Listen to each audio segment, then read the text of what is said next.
Hey guys, Peter here to tell you about the latest from Destruction, Diabolical, out April 8th on Napalm Records. The album has 13 tracks, 47 minutes in length, and this is the band's 15th full-length studio album. They are a German thrash metal band. As far as the design goes, this album is very compact, it's very together, it's impossible to find a crack in it. The fluidity that the songs have, it's so important, and how they connect with one another really allows all 13 tracks to almost feel as just one. There's a sense of belonging to one another, there's a sense of adding value with the next song on the track listing, there's a sense of you growing with the record, morphing with the record, evolving with the record, and that's a really important element in order to add to the playability of the album, but also add to the overall engagement and entertainment value that you're going to get out of the listening experience. So from a structural perspective, this album really feels as one. It's really unified under one single umbrella. It still changes ever so slightly from track to track.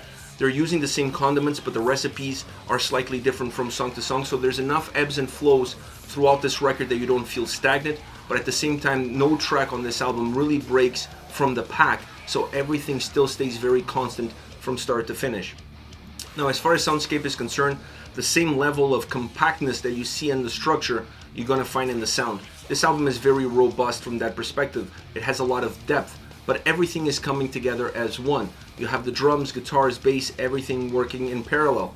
It's not an album that pushes certain elements into the background, allowing others to kind of flourish in the forefront. This record gives the right attention and the right time to every single one of them. When you look at the force that the drums have, or even the drum sound on this album, you can find a lot of the heaviness starts there. They're really propelling that heaviness forward. They're creating momentum, they're creating drive, they're creating intensity. But they're there at the same time, at the same level, at the same parallel as the guitars are. And the guitars are pairing up with the drums in order to create heaviness on the tracks, and then they're breaking away from the drums in order to be more melodic, more driven, in order to create more energy. This is a really important aspect of this record because it allows the album to feel heavy, but the heaviness comes from the individuality of the elements, from drums, bass, guitars, and vocals, and not necessarily just from the volume that putting them all together is creating. This actually makes the album feel a lot heavier than what it really is, because you're creating individual heaviness, adding that heaviness together, creating obviously a substantial amount of sound, but it still comes down to the heaviness that exists within that sound and not depending on the sound alone to create that heaviness. Really important element, something that I really liked about how this album came across, unified across all different fronts. Now the drums sound great, the drums are pairing up, are pushing the guitars forward, but let's face the facts, you really came to this album, or at least one of the reasons why you'd stay with this album is how the guitars push you forward, how they ignite the experience, the drive, the force, the heaviness, the melody, and the solos. The solos on this record are phenomenal. Perhaps the most old school element as far as the guitar sound is concerned is the solos. Everything else, from a soundscape perspective, from a warmth perspective, the guitars actually sound a lot more modern. This sounds like a more modern thrash metal sounding record, but the solos are very old school. So it's a nice way of bridging the past of the band with the present, allowing the record to have a little bit more life from that perspective, and at the same time not making the record necessarily dated. This is an album that sounds like an album that would have been released today, but it still keeps a lot of the traditions alive as far as Destruction is concerned.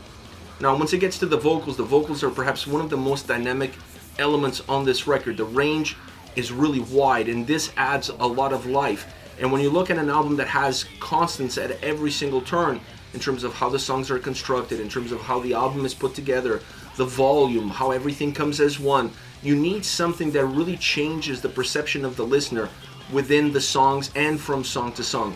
And I felt that on this record, that element that really moves you, that really creates the ebbs and flows, it's really the vocals. That is what changes your perception. That is what's giving a little bit of extra life to this record and perhaps creating an individual fingerprint with every single song and not necessarily depending on something else to do it. It allows the vocals to also stand out. It allows the vocals to have more of an important role.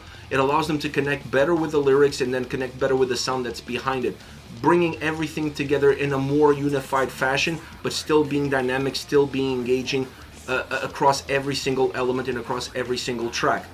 Overall, this album really stands out. I don't like to compare records. I hate doing it because I feel like each album deserves its own attention, but this is definitely a step up from Born to Perish. One of their best albums, at least in the last decade, could be even longer. I feel like the strength that this album holds from start to finish, it's really something that I haven't seen lately from this band. There is no weak track on this album. There are no cracks on this record. This is a very constant, quality-driven, unified album that really showcases a more modern thrash metal sound, but still with some old school elements in the mix. As far as favorite songs are concerned, I want to start off with The Last of a Dying Breed.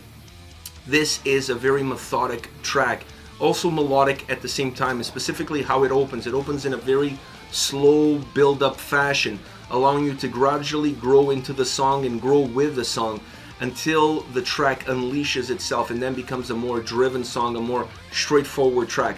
The chorus is super catchy, both musically and vocally. Adding some backing vocals in that chorus allows the overall vocal performance to stand out and allows that chorus to be even catchier, even hookier. It definitely has more of a direct approach in the verses, a little bit more elaborate in the chorus, so you can totally see the divide that exists between these two facets of the same track. But the two worlds coexist perfectly with one another while being very different, allowing the track to have more movement, and then having an amazing solo section is really the glue that holds the entire song together. Next you have State of Apathy. Power, speed, heaviness, intensity, these are all words you can use to describe the way this song moves. It's pedal to the metal from start all the way to the finish line. It's a track that feels a lot more linear, a lot more constant. There's no ebbs and flows within this track, perhaps more dynamic vocally, but musically it's very steady. It stays the same ground, it stays across the same path from beginning to end. It never really fluctuates. It doesn't matter if you're in the verses or in the chorus. The life that this song has in terms of being dynamic, in terms of changing the eyesight of the listener, it all comes down to the vocal performance from start to finish. That's really what's igniting your experience and igniting the movement that the track has. I love how the drums sound on this song because they allow to ignite the drive of the guitars, how they pair up with one another, really becomes that sense of constant element that just has balance all the way throughout. But a great track with great vocals, and definitely one of the songs that allows the vocals to really stand out for how different they are and how dynamic they become. Last but not least, Ghosts from the Past. The guitars are packing the sound on this track. Obviously the drums are helping that experience. They allow the sound to be thick but still mobile, a very important element. Sometimes when you have a little bit more thickness of sound, the songs tend to be a little bit more methodic. They lose a little bit of their speed in order to gain a little bit of volume. This track doesn't have that issue. As much as it's gaining in volume, it's also still remaining with the same type of tempo, with the same type of movement, which allows the track overall to feel even bigger. Because now you don't have just volume, you have volume that's moving with the song. This makes the song feel like it's coming at you with a lot more intensity, with a lot more aggression. The way the guitars work and the way they pair up with the vocals throughout this entire track, to me, becomes the DNA of the song itself. It is the fingerprint of this track. It feels like you're listening to a duo. You're listening to a duo not between two singers, but between guitars and vocalist. The dynamic between the two is absolutely phenomenal. Where one goes, the other one follows. They just intertwine perfectly, and they feel like they're feeding off of one another throughout the entire song, really allowing this track to stand out in the crowd because of this very specific element that gives it its uniqueness from start to finish. It's a banger of a track. It's an insane guitar-driven track. The guitar playing on this song is phenomenal from start to finish. It just feels absolutely complete. When you look at the solo, when you look at that duo dynamic of guitars and vocals, the drums, how the guitars pair with the drums as well, how they push everything forward, just phenomenal track from start to finish. This is it. Destruction with Diabolical, out April 8th on Napalm Records. Let me know your thoughts on the band, on the singles. Use the comment section below. I'll be reading those and getting back to you. Take care, guys.